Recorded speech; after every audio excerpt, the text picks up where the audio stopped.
जय जगन्नाथ दर्शक बंधु आपण मानकु बहुत बहुत स्वागत। शीत दिनिया सुंदर सुंदर फूल मानकर भितरे सेप्ती फूल होचे गोटे।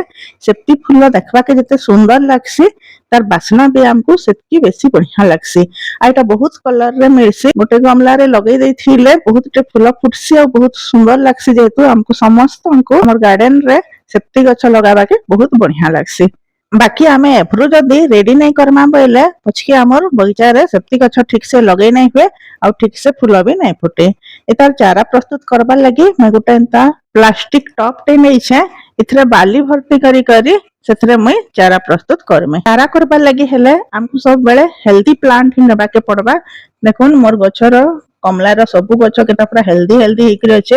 एंता हेल्दी प्लांट रो ब्रांच निकरी जदी आमे चारा प्रस्तुत करमा बेले से चारा बहुत बढ़िया से स्ट्रांग हेबा और सेथरे बहुत बढ़िया फूल भी आसबा। पुराना गमला जते भी अच्छे से पुराना गमला रु आमे ही इ चारा काढी पारमा। पुराना गछर डाळ माने काढी करी इथरु एका आमे चारा प्रस्तुत करि पारमा।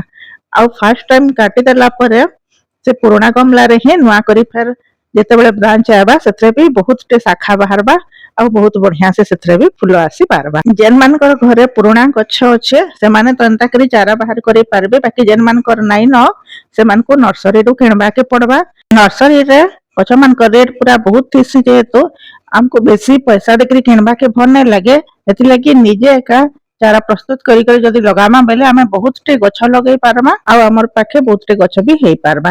जेन मानकर पाखे पुराना गछ नहीं न जदी पाख पड़ोसी एरिया कार पुराना गछ अच्छे तो तांकर घर भी एंता डाळ आनी करी निजे निजे चारा प्रस्तुत करी करी गछ लगाले बहुत टे गछ पाई हेबा। इ टॉप रे मई बाली दे देई छे। बालीटा टिके सफा बाली हेले बढ़िया और बालीटा बहुत हल्का जेहेतु हेसी चेर आसबारे बहुत जल्दी साहाय्य करसी। प्राय 15 दिन भितरे एका इथरे चेर आसी जिबा आ ऊपर दु चारटा पत्र रखी करी आमे तळर सब पत्र एका काढी देमा। जते बेसी पत्र रहबा तते जल्दी चेर आसी नहीं पारे तो कम पत्र रखले बढ़िया। दु चारटा न पत्र रखी करी सब पत्र जदी काढी देमा बेले से डाळ रे बहुत जल्दी चेर आसी जिबा।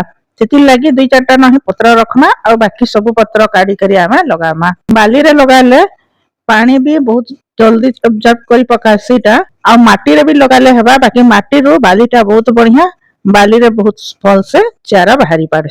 ई सब डाळ लगे देला परे हमें फेर इथरे पानी दे दमा आ 10-15 दिन परे एका इथरे चेर आसबाटा स्टार्ट हे जिबा। गमला रो डाळ काटी साइला परे जते बेले नुआ गछ फेर बाहरबा नुआ पत्र माने सब बाहरबा तार ऊपर 2-3टा पत्र के आमे एंता पिंच कर देमा और काढी देमा। आमे जेते एंता काढी पारमा सेठानु फेर नुआ नुआ शाखा माने बाहरबा और नुआ डाळ बाहरबा। जेते बेसी डाळ हेबा गमला पूरा सेतकी भर्ती हेबा और जेते बेले फूल कढ आसबा बहुत पेक्ट पूरा फूल फुटबा।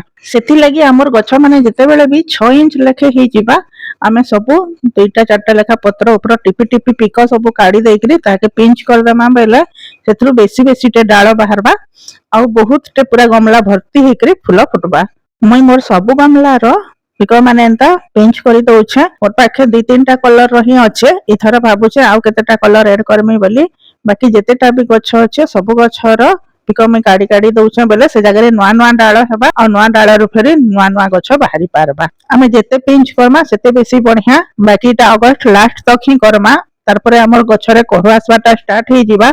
एहेते बढ़िया टाइम एटाके पिंच करबा। घाय कोढ़ आसी गला परे आमे पिंच करी नहीं पारो सेति लागि आमे एहेते एका सब गछर पिंच करी करी बेसीटे डाळ आमे पाई पारमा। मई 15-20 दिन आगरो ए बस्ता रे एंता सब डाळ काटी करी लगे देथिली। एटा आगरो कर देथिली न से वीडियोटा मैं आउ नै अपलोड करि पार थाई तो सेटा देखोन एहेदे पूरा वर्षा लागि बहुत बढ़िया से जागी जाइछ करी नुआ पूरा पत्र पाणी करी केते बढ़िया चेरो बाहरी पड़ला न केते लंबा लंबा चेरो हे गला न मात्र 20 दिन भितरे एका। तो ई गछ के आमे गमला रे लगाबार लागिटा पूरा रेडी हे गला न। एहेते जदी आमे गमला रे लगे देमा बेले बहुत जल्दी इथरे फेर फूल आसबाटा भी स्टार्ट हे जिबा। अक्टोबर मासो अगस्त सेप्टेम्बर रे एका हमें नुआ गमला रे नुआ चारा लगे देमा बेले अक्टोबर मासु सेथरे कोढ़ आसबाटा स्टार्ट हे जिबा और पूरा शीत दिन जाक इथरे फूल पूरा फुटी करी बहुत बढ़िया से हेबा। एदे गछटा काढी देली न जेहेतु मई मोरी पुराना गुटे गमला रे लगे दउछे रजनीगंधार गमला रे एका मैं नुआ गमला माने रेडी निहे करबार गछ लगाबार लागि। बाकी इटा काढी देली न चेर अच्छे जेहेतु जेन लगे देले भी इटा जाकी जिबा सेति लागि गुटे रजनीगंधार गमला रे ही ए गछ के लगे दउछे। आमे जेते नुआ चारा प्रस्तुत करमा हमर पाखे सेते बेसी गछ हेई पारबा ନିଜେ ଯଦି ବଗିଚାରେ ଲଗାଲା ତ ଲଗାଲା ନାହେଲେ ଅଲଗା ମାନଙ୍କୁ गिफ्ट ଦେଲେ ବି ବହୁତ ବଢିଆ ହେବା। ସେପ୍ତି ଗଛଟା ଯେହେତୁ ବହୁତ ବଢିଆ ଲାଗ୍ସି ଲଗାବାକେ ଯେତେ ବେଶୀ ଗଛ ହେଲେ ବି ଆମକୁ ବହୁତ ଖୁସି ଲାଗ୍ସି। ଏଟା ଗୋଟେ ନ ଡାଳ ଯେହେତୁ ହେଇଛେ ମୁଇଁ ତାକେ ହେତେ ଯେଟା ପିଞ୍ଚ କରିଦେଲି ବେଲେ ଇନ ଫେର ନୂଆ ଶାଖା ପ୍ରଶାଖା ସବୁ ବାହାରବା। ଏ ସବୁ ପତ୍ରର ଗୋଟେ ଗୋଟେ ନୂଆ ନୂଆ ଶାଖା ବାହାରବା ଆଉ ପୁରା ଘଞ୍ଚ ହେଇଯିବା। ଆପଣ ମାନେ ବି ଏନ୍ତା କରି ନୂଆ ଚାରା ପ୍ରସ୍ତୁତ କରୁନ୍ ଆଉ ନିଜର ବଗିଚାରେ ଲଗେଇ କରି ବହୁତଟେ ଗଛ ପାଇପାରୁନ୍। ଗଛ ଯେତେ ବେଶୀ ହେବା ଫୁଲ ବି ସେତେ ବେଶୀ ହେବା ଆଉ ଆମର ବଗିଚାଟା ପୁରା ସୁନ୍ଦର ଦିଶବାର ସାଙ୍ଗେ ସାଙ୍ଗେ ବହୁତ ବାସ୍ନାରେ ପୁରା ମହକି ବି ଯିବା। मोर पाखु जदि किए चारा नेबाके चाहूछन बोले एटा खैरिया कलर रो सेप्ती फूल आ मोर पाखे एटा ही बेसी अच्छे आसिकरी नहीं पारबे। जेन माने मोर पड़ोसी माने हिकरी अछन रोड नंबर 5 कंटाबांजी रे जेन माने रहउछन कि कंटाबांजी रे जेन रहउछन भी मोर पाखे आसले मैं गिफ्ट दे पारमे। मते बहुत खुशी लागसी गछ गिफ्ट देवा के। मैं भाबु छे टिप्स सब आपण मानकर हेल्प रे आसबा बोली करी वीडियोटा लास्ट तक देखिथिबारो बहुत बहुत धन्यवाद। माँ समले आपण समस्त को सब बेले खुशी रे रखुन। जय माँ समले।